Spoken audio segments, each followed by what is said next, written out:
If you dropped me in Canada in 2026 and I followed my exact 2014 plan, I'd be screwed. Back then, I did a 1-year program, had a 1-year work permit, and I came out the end with around 490 express entry points. That wouldn't be enough anymore. Honestly, I'd be staring at my work permit expiry date thinking, do I go home at the end of this? But I'm a fighter. So here's what I would do instead if I had low express entry points and I didn't have my work permit yet. And make sure you watch to the end, because the last thing and the biggest mistake that you can make right now is follow somebody else's immigration plan. Let's get into it. So instead of hoping that my express entry score works out or hoping that the points drop to 75 again, I'd make 3 major decisions. First, decision number 1. Before finishing my first program, and long before finishing, I would be calculating my future projected express entry score. What will my score be if I finish this program, this 1-year program, get a 1-year work permit and work for that full year? What would my express entry points be? Once I had that number and I saw myself landing in the high 400s, I would check it against the express entry rounds of invitation to see if that is a realistic score to hope that something will happen for. And the moment I realize that that doesn't work, I have to make a second decision. On to decision number 2. At this point, I have to say, okay, what is my immigration pathway? I don't have enough points. I'm not finished school yet. I don't have my work permit, because you know that a post-graduation work permit is a one shot. Okay, you only have one shot. You don't ever get it again. So if you've already applied for it, then you have to make a different decision. But assuming that I now have to figure out what's my express entry route, I've now decided that I need more time, right? A 1-year program gives you a 1-year permit. I don't have enough time to accumulate points. And the working in school while I'm in school is not giving me points towards express entry for a Canadian experience class, right? So at this point, I need more time. So I need to do a second program. And this is where most people panic, because who has money for that, right? And honestly, when I was at this point in my immigration journey, there was no express entry that year. Express entry didn't open until the following year.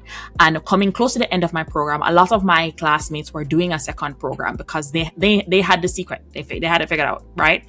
I didn't know, but I also didn't have money to go back to school again. And so I had to take my chances. So if I were doing this again today, I'd be checking my eligibility for an international student loan on our sponsors platform, Passage. And the reason I am so comfortable with Passage is because they're not just giving you access to any program or access to money to study anything, right? They are very strategic in their alignment with the programs that they support and the job market that exists right outside of school.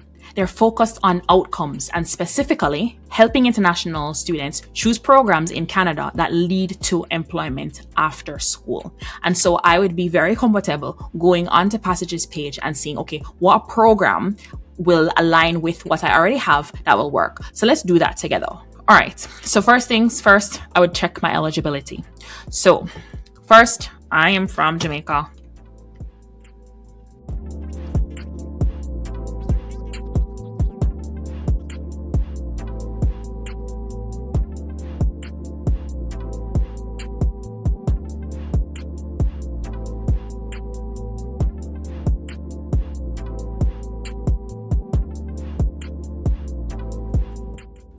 All right, so I'm at the end and I'm going to see what my eligibility results says. All right, nice. And they've suggested a couple programs for me. So cloud computing, I did look at that. It's a little bit too programmy for my interest. Information business systems, AI solutions, computer programming. So they've given me some suggestions here. They've given me some background on Passage. You can learn more here. And the next steps for me to go ahead and pick a program and apply now. But I want to explore right now. I want to see what programs do I want to explore outside of the ones that have been suggested. This is where now I hop over to the program finder to see what other programs and also schools that are available on the Passage platform. So here we go, explore more programs. So first things first is I would identify, okay, I have what education do I have already at this point, right? So I have an associate's degree in computer science. So I have some IT tech thing going on. And I have a bachelor's in architecture, and I'm about to finish a postgraduate certificate in project management. What goes well with that? But also, what am I willing to do? Now, Passage has loans to healthcare programs, to education-based programs, skills trades programs, and STEM programs at multiple schools across the country. So, and just this week, actually, they added 2 new schools. So this week we have Sheridan College added to the list, and also St. Lawrence College added to the list. And they are not just adding additional schools, but schools that they're supporting with loans, right? Because if you wanted to just apply for a school, you could do that. But if you want a school and a loan, you're looking for eligible program with a loan. So what I'm going to do is filter, right? So I only want the loan options because I don't have any money. And I only want post-graduation work permit eligible programs, right? Because that's the end goal at the end of the day, okay? I just started a 1-year program, so I'm not going to try and look for anything more than 1 year, okay? I want a 1-year program that is of interest to me, but also aligns with my background. Now, at the start here, you're seeing stuff like personal support worker, you're seeing some skills trades, and personal support worker, like my sister is a doctor and she got all of those genes. If me and you were in a room and you're bleeding out, I would call for help, but you're probably gonna bleed out. And my mom is an early child educator and she kept all of those genes, and those are not for me, but they're very good programs for you, because healthcare is a very, very in need industry here in Canada, and so too is early childhood education. So if those options, if you have a heart for that industry, and it's not like I don't have a heart, I just don't have the stomach, right? But if you have a heart, right, and you can go into helping people, help care for people who are in need in this capacity, go teach some young kids or be an education assistant, then those are very good programs to align with. And I did a video like that a couple weeks ago, the top 3 programs that you can study that are, in line with really good occupations. But nevertheless, occupations on here or programs on here that passage supports are directly in line with employment opportunities. So I would be skipping past all of these healthcare stuff, and I would be going down to where what else is there. And of course you want to do the eligibility checker. Now I've already done the eligibility checker. And so you're seeing here, eligible, not eligible. And these are just based on the answers that I would have put into the eligibility checker, but maybe I needed to have put something different based on my background, right? But they do a good job at filtering out what you're eligible for, what you're not eligible for. But there's a program in here. There's environmental management and assessment. So with my background in architecture and construction, this is a good pair. This is at Niagara College, and I'm just finishing a 1-year program at Humber. So I'm already in the GTA. So realistically, I have to think about, okay, am I ready to move? Am I willing to move to Niagara? Which is a realistic question that you're going to have to ask yourself, right?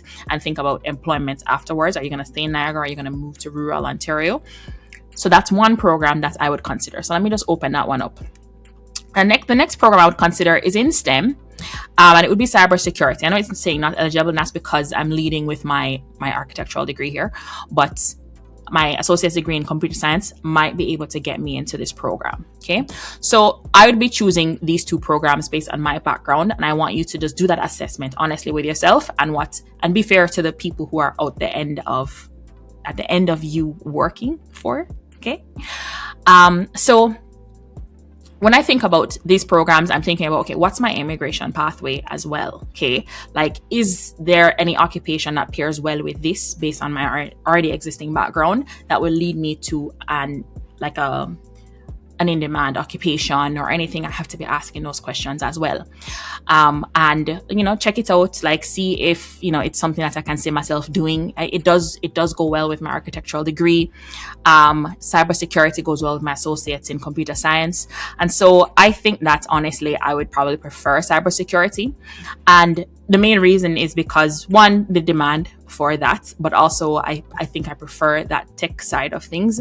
And 2, just opportunities. So then I want to just go see, like, what does this loan look like for me if I choose to do this program here, right? So I went and clicked the loan checker. Do I want tuition only or a living cost? Now I'm already in Canada, right? So I've already have a student visa that I'm going to have to extend, and we're going to talk about that later as well. But at this point, I don't necessarily need the cost of living requirement unless I genuinely need that. Now, at this point, I'm living with family. I can make it work with just a tuition only loan. And in that case, my upfront money that I need to come up with, instead of trying to come up with $27,000, I only need to come up with $6,900 as my collateral to secure my loan. And then I have ongoing monthly payments of $590. $188 for the next 48 months. And that is a lot more manageable than trying to come up with $27,000. So this is the route that I would go and decide that, okay, I'm going to go ahead and submit an application for this program. Now, for anybody who is considering like, okay, environmental studies, this could probably win at a provincial level with a provincial program, even though at a federal level, there's no immigration route that leads to environment management with architecture and project management. But at a provincial level, it could. So check out the rural communities, check out the provincial communities or provincial nominee programs to see what occupations that will lead to, that will make you attractive for an immigration program. So at this point, I would go through, gather my documents, start an application with Passage to check my eligibility to get into the program. That's for starters, right? And also to get my assessment so that to see if I'm eligible to get a loan. Now, this is a decision that you want to make way up front because one, now there are international student caps, right? So you have to think about programs getting filled up, and you just have to think about the processing time for everything. You get assessed for the school, you get assessed for the loan, and that is a one-stop shop here on Passage's portal, okay? You don't have to go somewhere else and apply for school and somewhere else to apply for the loan. All right in here, you are applying for this program at George Brown College here in Toronto and the loan in all-in-one, okay? So I've made that decision and I've done that. Now, I don't ever put all my eggs in one basket, and I don't recommend that anybody does that. Remember, I said I would make 3 decisions, and this is just decision number 2. I'm going to get a loan. I'm going to go to school again so I can get more time to figure out how am I going to make this pathway clear for me in the sense of my goals for studying in Canada and working for a longer time. You study for longer, you get a 3-year work permit. And with my score of 490, working for longer and going to school for longer can bump up my points. Now, decision number 3. I need to stack advantages. In all of 2025, IRCC did not do a single STEM draw in Express Entry. It doesn't mean that you can't access a tech program at a provincial level, because it certainly does. And Ontario has that. Alberta has a tech stream. Different provinces have tech streams. And so I'm comfortable with my decision pairing with my background. But like I said, not putting all my eggs in one basket. So I need to stack my advantages. So now I've gone to school for longer, which means I'll get a longer work permit, which means I get more time. I'm doing a tech related program. Great. I'm supported by a loan. Awesome. At this point, just so that I'm just going to make it safe, sign the deal because I have more time, I'm going to go learn French. And I'm going to spend the next 1 to 2 years, ideally bang it out in a year. I don't know. I like to, bet on myself. If I could bang out French in the next year or 2, and I wouldn't make that decision to start French when the next program starts. I'm starting today. Even at a small level, start with some Duolingo, right? Start with some online course, start with an online tutor, something to start to get my brain ready to learn, absorb, and start to be fluent in French at a level B or B+, right? So French would be my decision number 3, and more so is stacking advantages. So there's language, there's time, and then there is, of course, the STEM program and the education that I did. That in that way, I'm not waiting for a STEM draw. I'm not dependent on a provincial program. I can access the provincial program and I can be picked up in a STEM draw. But if all else fails, I also have French and I can be picked up in a French draw as well.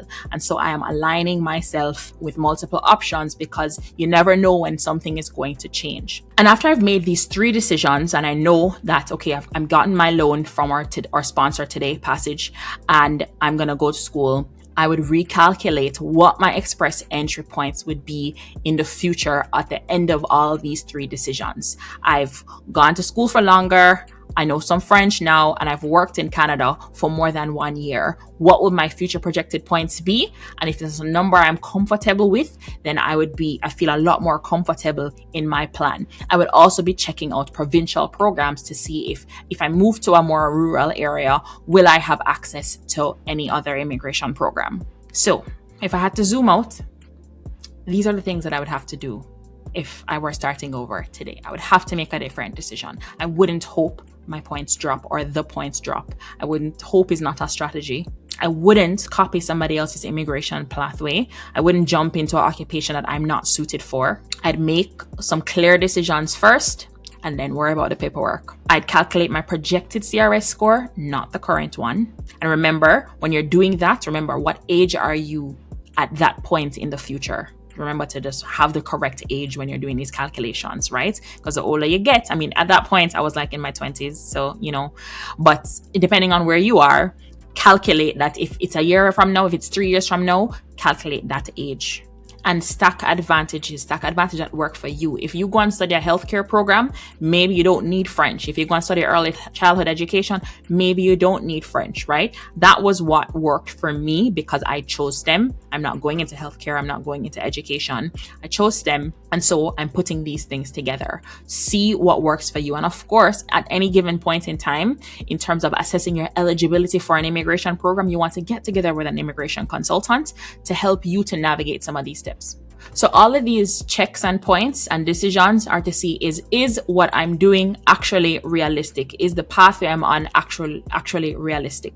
So that's why I recommend starting with Passage if you're thinking about studying a second program, or if you're thinking that you can't study a second program because you have no money to do it. Passage helps to take away the financial burden of that, so that decision becomes a little bit easier for you. And when you go into this, because they are a more holistic platform, they're not just giving you a loan and say, all right, may the odds be ever in your favor. They're going to help you. They're going to provide you with assistance outside of school to be job ready and help to give you networking opportunities. There are different things that they get involved with to help to make your success be as attainable as possible for yourself, right? You have to do the work as well, but they'll help you. Now, the link to the eligibility checker for Passage is going to be below in the description or pinned in the first comments. So you want to go ahead, check your eligibility, see if you are eligible for one of the loans to supporting programs on here. I like the fact that we have St. Lawrence now, and I like the fact that we have Sheridan now. So there are more options, and not with more options, more access to more programs as well. So if you're not seeing something that you like and you're thinking that you're planning for a future time, keep an eye out, because they're always updating, always adding schools, always adding new loan supported programs, and it's a continuous process and ever evolving. So always just double check to see if there's anything else. There's also schools in Manitoba, lots of schools on there, and schools that are going to be added as time goes by. And if you're thinking that you need help with the exploration about which, okay, I need to calculate my express entry points. How do I even do that? I need to look at these provincial programs. How do I even do that? I've put together a course to make it easy for you, or easier rather, for you to navigate the landscape, or the changing landscape of Canadian immigration. It walks you through how to think about immigration step by step, not copying somebody else's immigration program, but what's going to work for you based on what immigration is doing. How do you fit yourself into that mold? But start with the eligibility checker first. Consider taking a second program. The link to that is going to be below, and the link to the course is also linked below. Now, at this point, you have to extend your student visa. Remember, I said that. So that's what we're going to cover in the next video. Not just how to extend your visa, but also how to assess your risk profile for rejection. Right now, rejections are given out, right? So how to create a strong application that you can be confident in. And I'll walk you through that step by step in the next video. If this video was helpful for you, I want you to give it a thumbs up. If there's someone that you're thinking about that would benefit from this, can you just share this video with them? And stick around for that next video. Subscribe to this channel, turn the notification bell on so that you can get notified as soon as that video drops. Remember to go check your eligibility, and I will see you in the next video.